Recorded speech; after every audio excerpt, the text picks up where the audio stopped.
మా latest videos కోసం మా ఈ తెలుగు న్యూస్ ఛానల్ సబ్స్క్రైబ్ చేసి గంట సింబల్ యాక్టివేట్ చేసుకోండి. రేపే జనవరి 22 అయోధ్య శ్రీరాముని విగ్రహ ప్రతిష్ఠ జరిగిన రోజు. పోయిన సంవత్సరం అనగా 2024లో జనవరి 22వ తేదీన అయోధ్యలో బాలరాముని ప్రాణప్రతిష్ఠ జరిగింది. ఆ శుభతరుణం ఇప్పుడు మొదటి వార్షికోత్సవాన్ని పూర్తి చేసుకోనుంది.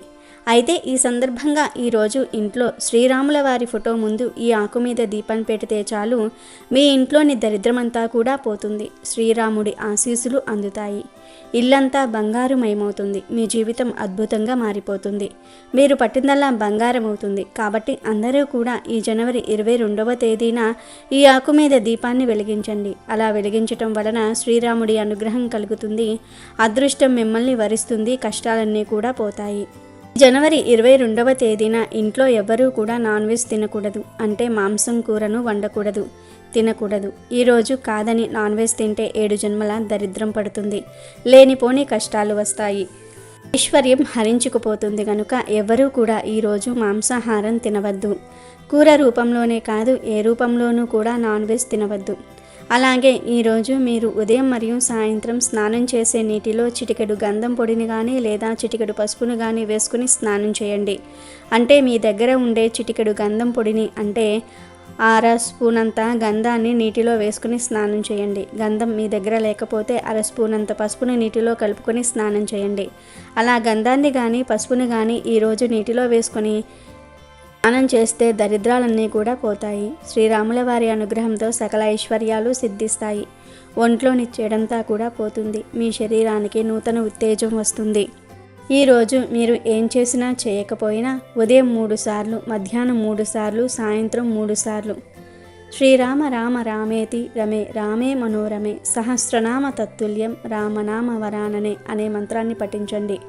రాముల వారి అనుగ్రహం లభిస్తుంది. ఇక ప్రత్యేకంగా రామ ప్రతిష్ఠ జరిగిన ఈ రోజున ఇంట్లో రాముల వారి ఫోటో ముందు ఒక ప్రత్యేకమైన ఆకు మీద దీపం పెడితే చాలు రాముల వారి అనుగ్రహంతో ఇల్లంతా బంగారుమయమవుతుంది. కష్టాలన్నీ కూడా పోతాయి. అష్టైశ్వర్యాలు సిద్ధిస్తాయని శాస్త్ర పండితులు చెప్తూ ఉన్నారు. మరి ఇంతకీ జనవరి 22న ఏ ఆకు మీద దీపం పెట్టాలి అనే విషయాన్ని ఇప్పుడు మనం ఈ వీడియోలో వివరంగా తెలుసుకుందాము. అంతకన్నా ముందు శ్రీరామ నామం యొక్క గొప్పతనాన్ని తెలిపే పవిత్ర కథను విందాం. ఒకసారి త్రిలోక సంచారి అయిన నారదుడు శ్రీహరి దర్శనార్థం వైకుంఠానికి వెళ్ళాడు. స్వామివారికి భక్తితో నమస్కరించి, స్వామి రామనామం మహిమ గురించి తెలుసుకోవాలి అని అనుకుంటున్నాను అని అడుగుతాడు. అప్పుడు శ్రీ మహావిష్ణువు, అయ్యో నారద, నీకు రామనామం గురించి తెలియదా? ఇదిగో ఆ చెట్టు కొమ్మపై చిలుక ఉంది, అడుగు అని చెప్పాడు. ఆ ఆజ్ఞను శిరసావహించి నారదుడు చెట్టు దగ్గరకు వెళ్ళాడు. అప్పుడు నారదుడు, ఓ చిలుక, రామ అంటే నీకు అర్థం తెలుసా అని ప్రశ్నించాడు.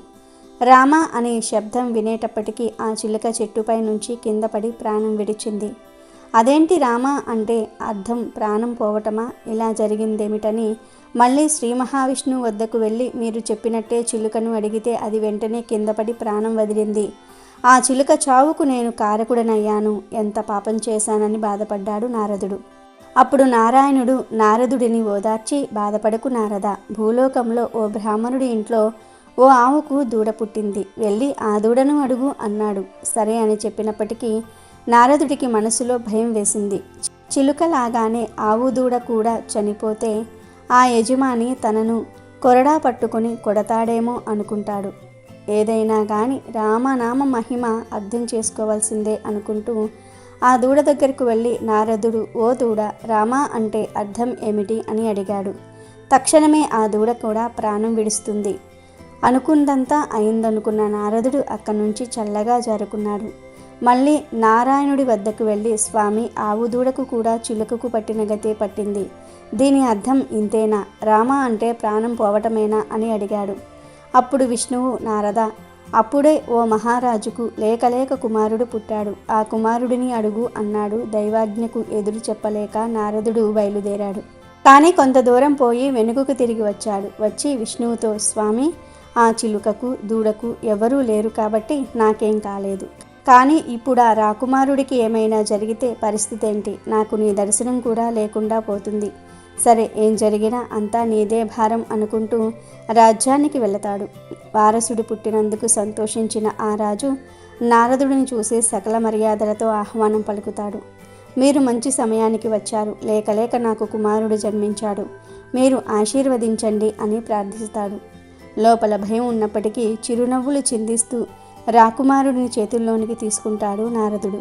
తన సందేహం తీర్చుకునే సమయం ఆసన్నమైనదనుకుని, నాయనా రాజకుమార, శతమానం భవతి అంటూ వేద మంత్రాలను చదువుతూ మంత్రాలతో కలిసి పోయేటట్లుగా సంస్కృతంలో, ఓ రాజకుమార, రామ అంటే అర్థం ఏమిటి అని ప్రశ్నించాడు. ఆ ప్రశ్న వింటూనే రాజకుమారుడు నవ్వుతాడు. హమ్మయ్య, బ్రతికిపోయాను, రాకుమారుడికి ఏం కాలేదని అనుకుంటాడు నారదుడు. అప్పుడు ఆ చిన్నారి ఇలా చెప్తాడు. బ్రహ్మ మానసపుత్ర, సర్వం తెలిసిన మీకు రామనామం అర్థం మహిమ తెలియదా? నేను చెట్టు మీద చిలుకగా ఉన్నప్పుడు మీరు వచ్చి రామనామం అర్థం ఏమిటని ప్రశ్నించారు. ఒక్కసారి రామనామం వినేసరికి నా జన్మ సార్థకమయ్యింది. వెంటనే దేహాన్ని విసర్జించి ఒక బ్రాహ్మణుని ఇంట ఆవుదూడనే పుట్టాను. మీరు అక్కడికి కూడా వచ్చి అదే ప్రశ్న వేశారు. రెండవసారి రామనామం విని ఆ జన్మను కూడా విసర్జించి ఇప్పుడు రాజకుమారుడిగా పుట్టాను అన్నాడు. పక్షి, ఆవుదూడ, రాకుమారుడు అంటే రామనామ శ్రవణంలోనే ఇంత మహిమ ఉంటే రామనామ కీర్తనం వల్ల ముక్తి కలుగుతుందనడంలో సందేహం లేదంటారు పండితులు. అందుకే ఎన్నో జన్మల తర్వాత మనిషి జన్మ పొందుతామని, ఈ జన్మలో అంతఃకరణ శుద్ధికి మరు జన్మ లేకుండా ఉండేందుకు రామనామ కీర్తనం చేయాలి. ఈ పవిత్ర కథను విన్నంతనే జన్మల పాపాలు పోయి కోటి జన్మల పుణ్యం వస్తుంది. ఇక వీడియోలోకి వస్తే, పోయిన సంవత్సరం 2024లో జనవరి 22వ తేదీన అంగరంగ వైభవంగా అయోధ్యలో రాములవారి విగ్రహం ప్రతిష్ఠింపబడింది. మన హిందువులందరి కళ నెరవేరిన సంఘటన ఇదే. జనవరి 22 ఉత్తరప్రదేశ్లోని అయోధ్యలో బాలరామ విగ్రహం ప్రతిష్టాపన జరిగిన రోజు.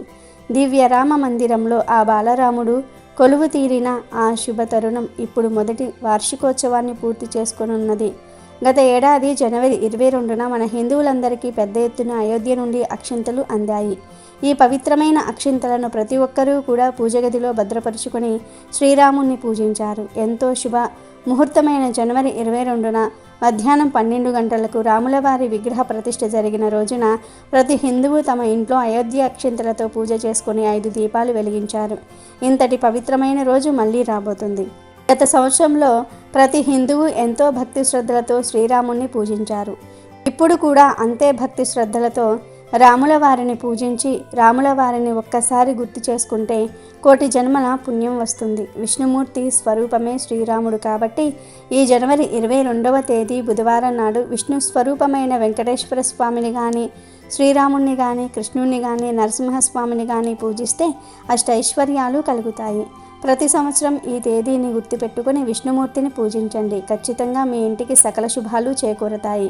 మీ ఇంట్లో అయోధ్య అక్షింతలు ఉంటే ఈ జనవరి 22వ తేదీన ఆ అక్షింతలను శుద్ధి చేసుకొని పూజగదిలో పెట్టుకుని ఇంట్లో దీపారాధన చేసుకోండి. అంటే ఆ అక్షింతలతో కొంచెం పసుపును మరియు నెయ్యి లేదా నూనెను కలపండి. అలా కలిపితే ఆ అక్షింతలు శుద్ధి అయిపోతాయి. ఈ జనవరి 22వ తేదీన ఆడవారు తలస్నానం చేసి ఇల్లంతా శుభ్రం చేసుకుని పసుపు నీళ్లు చల్లుకోండి. ముందుగా పూజగదిని శుభ్రం చేసుకొని మీ పూజగదిలో ఉన్న రాములవారి పటానికి గంధం రాసి కుంకుమ బొట్లు పెట్టుకోండి. శ్రీరాముడు అంటేనే విష్ణు స్వరూపం కాబట్టి మీ పూజగదిలో రాములవారి పటం లేకపోతే వెంకటేశ్వర స్వామి వారి పటముకు బొట్లు పెట్టుకోండి. ఆ తర్వాత స్వామివారి ముందు అయోధ్య అక్షింతలను పెట్టుకోండి. అయోధ్య అక్షింతలు లేనివారు మామూలుగా కొత్తగా అక్షింతలను కలుపుకొని పూజగదిలో పెట్టుకోవచ్చు. ఆ తర్వాత పూలతో రాములవారి పటాన్ని అలంకరించుకొని స్వామివారి ముందు ఒక దీపం వెలిగించండి. నువ్వుల నూనెతో కానీ ఆవు నెయ్యితో కానీ దీపాన్ని పెట్టండి. అందులోనూ 5 వత్తులతో దీపాన్ని వెలిగిస్తే చాలా మంచిది. ఇలా 1 లేదా 2 లేదా 3 లేదా 5 దీపాలను వెలిగించుకోవచ్చు.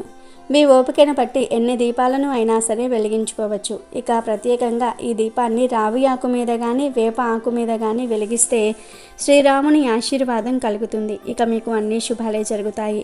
ఇలా ఈరోజు రావి ఆకు మీద కానీ వేపాకు మీద కానీ దీపం వెలిగిస్తే శ్రీరాముల వారి ఆశీర్వాదం తప్పకుండా కలుగుతుంది.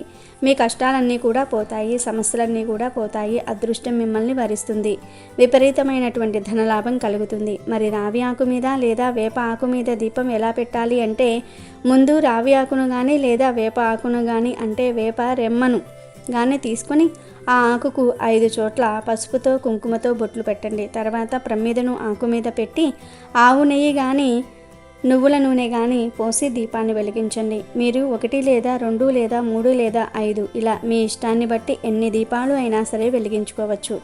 ఎన్ని దీపాలు వెలిగించినా ఆ దీపాలను రావి ఆకు మీద లేదా వేప ఆకు మీదే వెలిగించండి, అనగా వేప రెమ్మ మీద వెలిగించండి. ఇలా జనవరి 22న ఈ ఆకు మీద దీపం వెలిగిస్తే రాములవారి అనుగ్రహం కలుగుతుంది. కష్టాలన్నీ కూడా పోతాయి, సమస్యలన్నీ కూడా పోతాయి. మీకు 100కు 100% మంచి జరుగుతుంది. అదృష్టం మిమ్మల్ని వరిస్తుంది. మీ ఇల్లు బంగారమయమవుతుంది. మీ సుడి తిరిగిపోతుంది. ధన ద్వారాలు తెరుచుకొని వద్దన్న ధనం వస్తుంది. చాలా మంచిది. సకల ఐశ్వర్యాలు సిద్ధిస్తాయి. ఇలా ఈరోజు ఈ ఆకు మీద దీపం పెట్టుకుని రాముణ్ణి పూజించండి. పూజలో నైవేద్యంగా ఒక చిన్న బెల్లం ముక్కను నివేదించండి.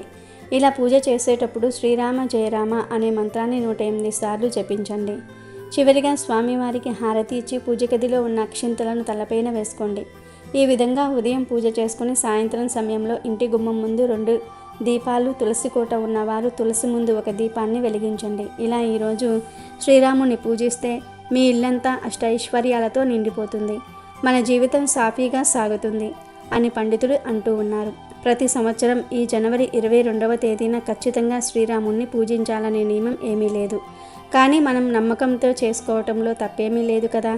ఆల్రెడీ గత ఏడాది ఇదే తేదీన శ్రీరాముణ్ణి అంగరంగ వైభవంగా పూజించారు. కాబట్టి ఇలాంటి ఆనవాయితీని ప్రతి సంవత్సరం అలవాటు చేసుకొని శ్రీరాముణ్ణి పూజిద్దాం. మనకంతా మంచే జరుగుతుంది. ఒక విషయం ఏమిటి అంటే, మాకు సమయం లేదనుకునేవారు ఈరోజు జస్ట్ రాములవారి ఫోటో ముందు రావి ఆకు మీద లేదా వేప ఆకు మీద దీపం పెట్టుకొని జస్ట్ ఒక్క నమస్కారం చేసుకోండి. సమయం లేని వారు ఇలా చేసినా చాలు. రాములవారి అనుగ్రహంతో సకల ఐశ్వర్యాలు సిద్ధిస్తాయి. కనుక ప్రతి ఒక్కరూ కూడా ఈ జనవరి 22వ తేదీన ఈ ఆకు మీద దీపాన్ని వెలిగించి శుభ ఫలితాలను పొందండి. అమెజాన్లో బెస్ట్ డిస్కౌంట్స్ కోసం వీడియో డిస్క్రిప్షన్లో లింకు ఉంది, చూడండి.